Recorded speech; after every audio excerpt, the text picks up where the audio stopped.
कहते हैं जिससे आप सच्ची मोहब्बत करते हैं, अगर उसकी फोटो के आप दीदार कर लें तो आपका दर्द कम हो जाता है। भाभी जी, हम तो आपकी फोटो के दीदार कर रहे हैं, अब हमारा दर्द कम कर दीजिए। आ जाइए हमारे पास, नर्स बन के ही आ जाइए, लेकिन आ तो जाइए, इस बीमार को ठीक कर दीजिए।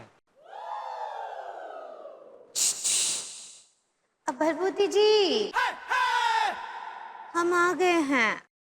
भाभी जी, आप तो नर्स के गेटअप में ही आ गई। हाँ हाँ भरभूति जी, हम आपका इलाज करने आए हैं और चिंता ना ही कीजिए, बाकी सबको जो है हम गोली दे के सुला दिए हैं, चाचा जी को भी सुला दिए हैं। अब ना हम आपका स्पेशल इलाज करेंगे इससे। मम्मी, ये क्या है भाभी जी? इंजेक्शन है।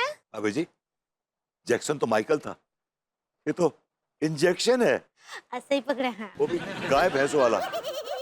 चिंता नहीं कीजिए, ये आप पर बहुत अच्छा काम करेगा। अब भाई आपका सारा दर्द जो है वो मिट जाएगा। भाभी जी, मिट नहीं जाएगा, दर्द बढ़ जाएगा मेरा। नहीं नहीं नहीं बढ़ेगा भाई, तो हम कह रहे हैं। और वैसे भी अगर दर्द बढ़ा तो हम एक थोड़ा रोमांटिक गाना गा देंगे ना आपके लिए, उससे आपका सारा दर्द छूमंतर हो जाएगा। You think so? सही पकड़े हैं। Right? मम्मी!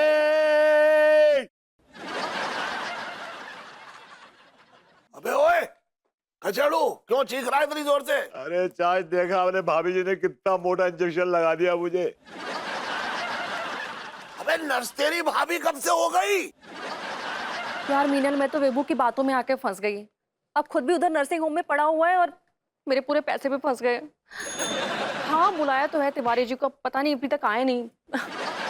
समझ में नहीं आ रहा है ना मैं क्या करूं सीरियसली। भाभी जी घर पर हैं? मैं बाद में फोन करती हूँ। अरे आइए आइए तिवारी जी, मैं कब से आपका इंतजार कर रही थी। इतना टाइम कहाँ लगा दिया आपने? ओ भाई, दरअसल हम फोन पर किससे बात कर रहे थे। 2.5 लाख रुपए दिए थे ना, वो जी? मुझे वापस कर दीजिए। जी? वो जो 2.5 लाख दिए थे ना आपको जमीन के सिलसिले में, हाँ। वो आप मुझे वापस कर दीजिए, क्योंकि आपकी जमीन तो खाली हो नहीं पा रही है और मुझे लगता है खाली होने से भी रही। भाभी जी, क्या सब मिलके कोशिश कर तो रहे हैं भाभी जी, आप थोड़ा सा धीरज तो धरिए। अरे तिवारी जी, सबकी कोशिश तो जिंदगी भर चालू रहेगी, मैं लाइफ टाइम ऐसे धीरज नहीं रख सकती हूँ। फिर भी भाभी जी, आप थोड़ा सा तो रुकिए, ऐसे एकदम से कैसे?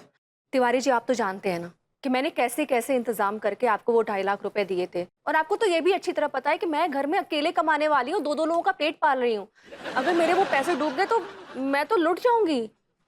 भाभी जी, हम आपकी प्रॉब्लम समझ सकते हैं, लेकिन आप भी तो हमारी प्रॉब्लम समझने की कोशिश कीजिए।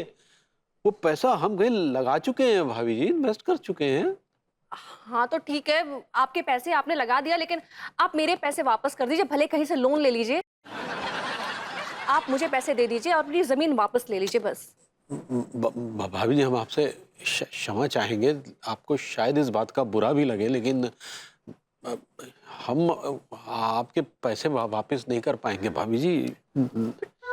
तिवारी जी सुनिए,